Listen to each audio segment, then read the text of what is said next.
Adams saying last dance is not an accident. Aaron Rodgers has said it many times this offseason, including when we spoke on my SiriusXM radio show a few weeks ago.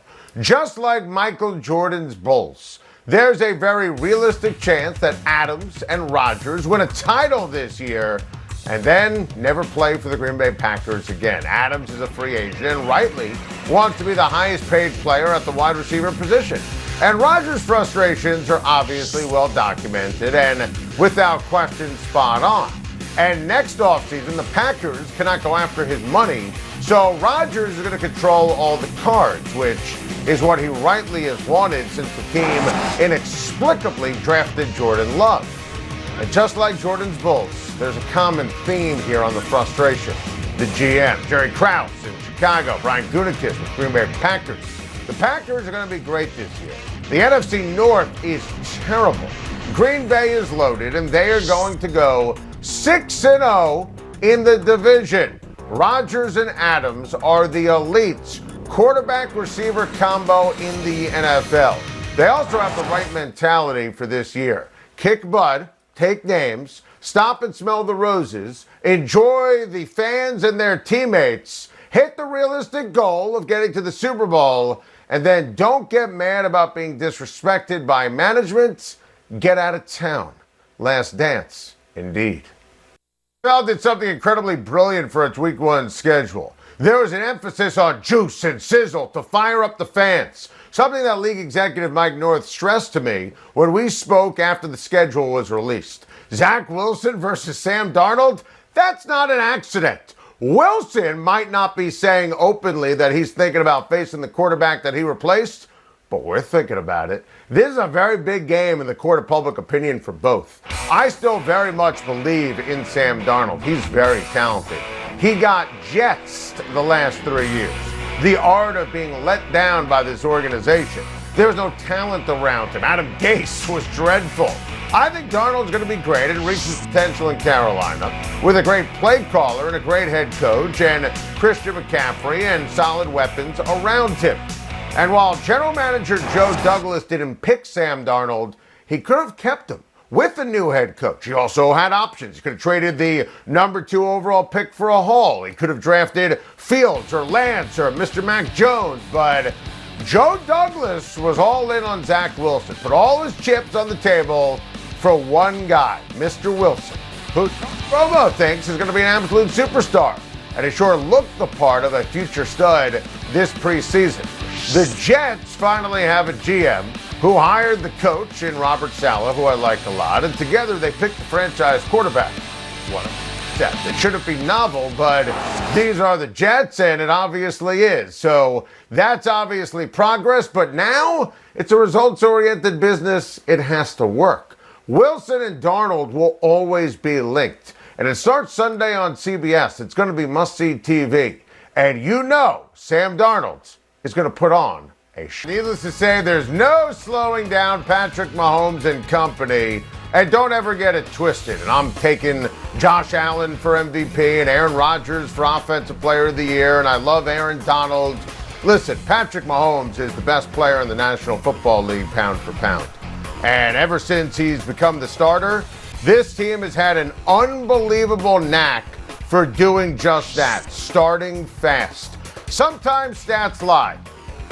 Sometimes stats tell you everything you need.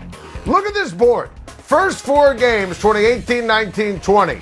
The guy has never lost in the first quarter of the season, and the numbers are ridiculous. 35 passing touchdowns against 0 interceptions. Now, this ball game coming up against Cleveland is going to be the game of the week, bar none. Can't wait for it on CBS. Obviously, Mahomes has Tyreek Hill, he has Travis Kelce, and these guys are unbelievable. That Cleveland defense is going to be strong with Myles Garrett and company. That's without question the best game of week number 1. So what we showed you on the screen is going to be challenged. But how can anyone at the end of the day doubt my guy Patrick Mahomes? Plus, give Brett Veach, the general manager, all the credit in the world. Sees a problem, fixes a problem. The offensive line was awful on Super Bowl Sunday. It is totally revamped. They're going to get to show it off on Sunday. It's Patrick Mahomes' world, and we're just living it.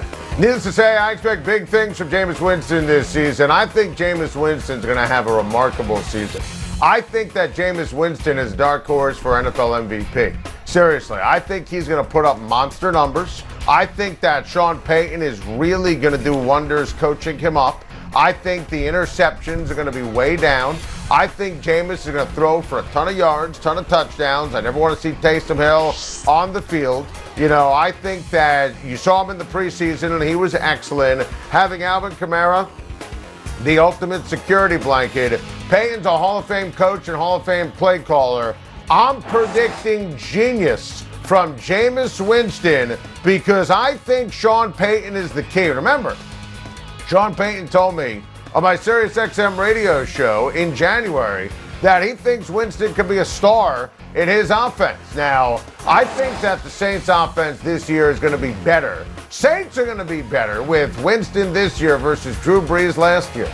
I think this is a genuine upgrade. I think Winston is going to dominate. I'm here for it. I can't wait to watch it. Now, with that said, week one, outdueling the Green Bay Packers or going against that defense, that's not going to be easy, but I expect Jameis Winston to lead the New Orleans Saints to the playoffs this season. The NFL season starts tonight with a delicious Thursday night matchup in Tampa as the defending champion Buccaneers welcome America's team, the Dallas Cowboys.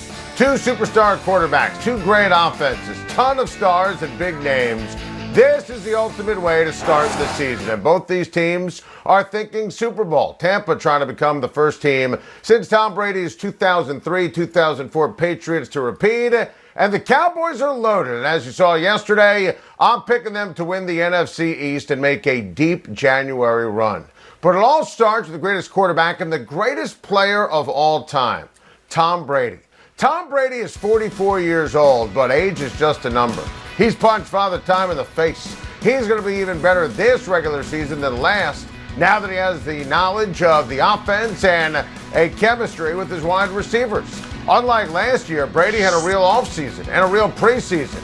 Tampa returns all 11 starters on offense and defense and both coordinators.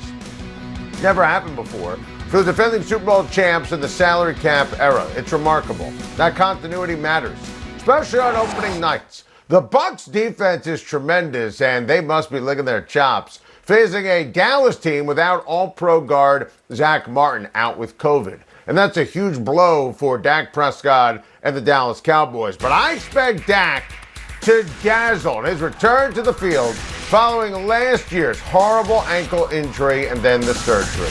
And even as he barely practiced his preseason with shoulder fatigue, let's not forget how amazing Dak Prescott is. Armed with an incredible group of wide receivers and Ezekiel Elliott, who's going to have a great season, make a big statement with a great game against a talented Tampa defense tonight.